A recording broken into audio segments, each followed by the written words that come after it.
na raw kailangan na forever ang maintenance sa diabetes dahil pwede raw pala maayos yan. That's true, that's true. Bukod sa lifestyle change, ayan, isang paraan ng pag-aayos, may iba pang pwedeng gawin para ma-reverse po ang diabetes. Siyempre, yun ang goal nating mga diabetic, di ba? Na dumating ang panahon, di na tayo magti 3 times a day, 2 times a day, o once a day na metformin. O ikonsulta na natin yan kay Doc Brian Aubrey Castillo, Lifestyle Medicine, Pediatrician, and low-carb, ayan na yung low-carb nutrition advocate, si Doc Brian. Hi, Doc Brian!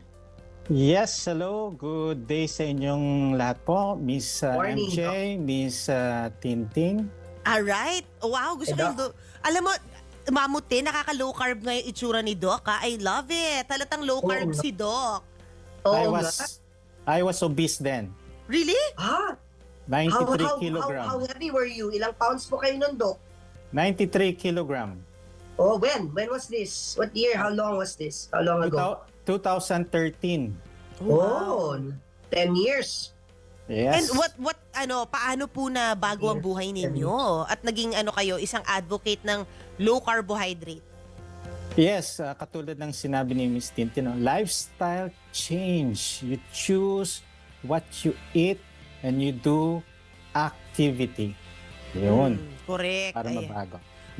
Isa rin yun sa mga susi para ma-reverse ang diabetes, no, Doc? Yes, 80% should be the nutrition. Yung exercise, 20% lang na total health natin yan. Paano yan, Doc? Tayo mga Pilipino, ang hilig sa anli kanin. Kumbaga, di bali ng kaunting ulam, bawi-bawi, basta isang kalderong kanin. Bandeha. Ano Yeah. yun, Doc? I've been there. Unlimited rice, mga side dishes. Nako, yung mga soda. Galing ako dyan. So sabi ko nga sa sarili ko, if I'm not going to change my lifestyle, mapapaiksi ang buhay ko. Oh, actually, totoo rin yun, and you have to be strong. Importante, kahit sabihin mo, Doc, na 80% diet, 20% exercise, yung 20% na yun, it is so crucial, napakahalaga para ma-balance out yung 80% na nutrisyon na natitake in mo sa katawan. Pero yun nga, meron bang stage, Doc, na pwede mo talagang ma-reverse pa yung diabetes? Or may late stage na hindi na pwede? Can you enlighten us?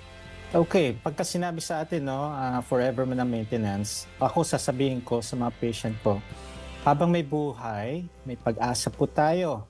So, tuturo ko paano. We can reverse because nung nag-low carb advocate ako, for 3 years, mas dumami ang patient kong natanggalan ko ng insulin and oral medication for their diabetes.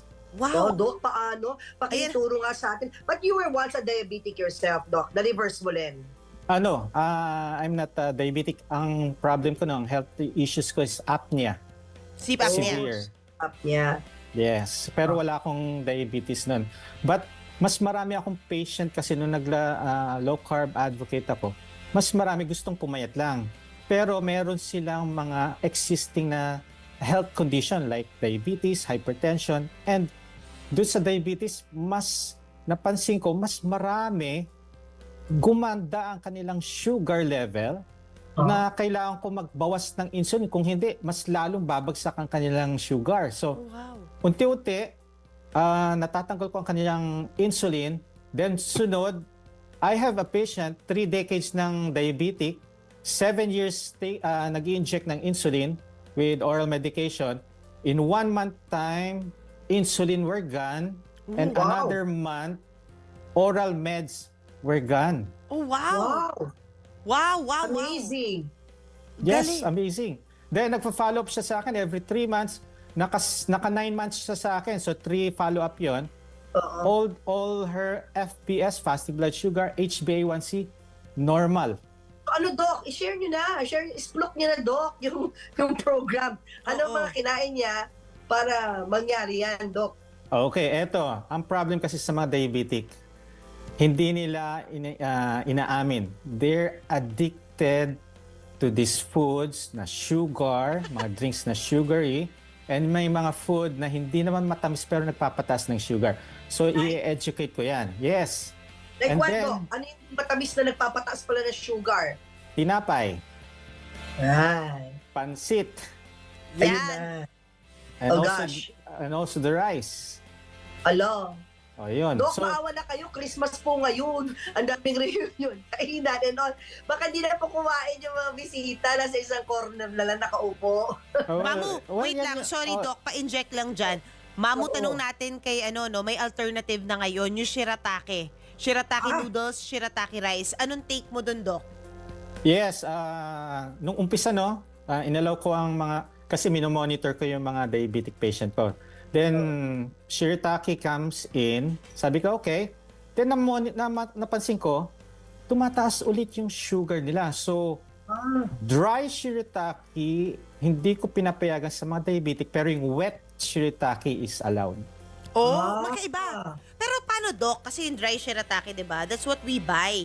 So, pag dinip ko siya, di ba, usually yung it in hot water, pwede na yon. Or may carb content pa rin ba yun? Yes, may flour din kasi ang shirataki. So, inaalaw ko yan kung hindi diabetic, pwede po ang shirataki. Oh. Wag din namang Bakit, Doc, isang ano na bandehada. lang? Oo. Alright, go. Doc, ayun na nga. So ngayon, syempre months, kaliwat kanan yung mga dinner, Christmas party. Okay. What's gonna be your strategy for your patients lalo na yung mga diabetic?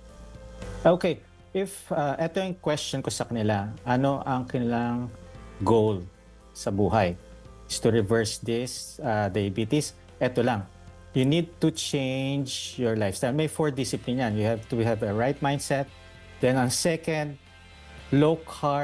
proper low carb nutrition. Kaya lahat ng mga diabetic, ini-enroll ko, in-advise ko to enroll in our program. We will monitor you daily. Pati sugar nyo, BP nyo, i-monitor nyo. We'll monitor your food intake. Then, ituturo namin ang proper way, which is safest way to do the low carb. Kasi marami, naglo-low carb lang, pero mali-mali ang mga ginagawa nila. And eto, talaga napansin ko, ang gradually, from high sugar level, after 2 weeks, nag-level na, normal level na yung mga sugar niya. And kailangan na nilang ma-maintain to, kailangan lifestyle na to. Hindi pwedeng after graduating sa program, babalik siya sa kinagisnan niyang lifestyle.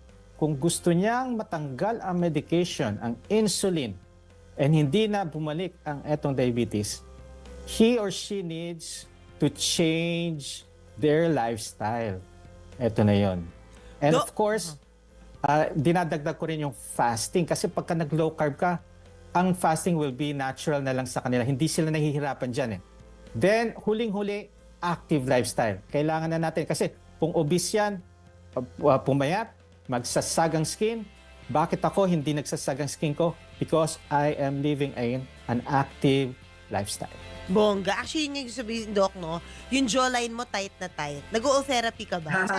I love it. Kasi may tanong ko, parang tight na tight o low carb ba yan? Low carb po yan. And I do swimming, biking. I'm joining mga triathlon. That's why. Triathlon, yes. Bongga. Pero Doc, ano bang laman ng pinamalengke o grocery cart ng isang pasyente mo? Okay, I advise them to eat real foods. Ano ba yung mga real foods? Ito yung mga inaalagaan ng mga tao, tinatanim ng mga tao. So, palagi nasa wet market yan, hindi yan sa dry market. Kung ang kinakain mo, itlog, isda, manok, gulay, baboy, baka, without this high refined, mga sugar, processed, ito lang kakainin mo, mapapansin mo yan, babata at babata ka. And you need to also drink water din, kasama yan. Correct. Ayan. Doc, any last message for our viewers bago mo ipromote ang inyong clinic? Yes, if you want to change your life, yung umiwas sa complication of diabetes, ang dami dyan, kidney disease, nagda-dialysis na yan, yung iba na stroke, nagkakaroon ng heart attack, amputation, yan ang hindi nila alam. Pero ito po mga complication ng diabetes. If ayaw nyo mapunta dyan, quality of life ang kailangan ninyo without taking medication, without injecting any insulin. You can do that with low carb lifestyle, doing fasting and activity with exercise. Of course, kung hindi nyo kaya po yan, alam ko kasi addicting ang sugar. 8 times potent ang addiction niya compared sa opium. Kaya hindi nyo, yung iba nahihirapang ma-reverse yung kanilang diabetes because of the addiction. Tutulungan namin kayo. We have a program that we will monitor you daily and we will give recommendation, guidance kung ano pa mga concerns ninyo, aayusin natin yan. And may mga clinic po ako dito sa ACE-QC, ACE Valenzuela, and dito sa Bukawi po. Thank you so much, Doc Galing, Brian! Doc. Thank you.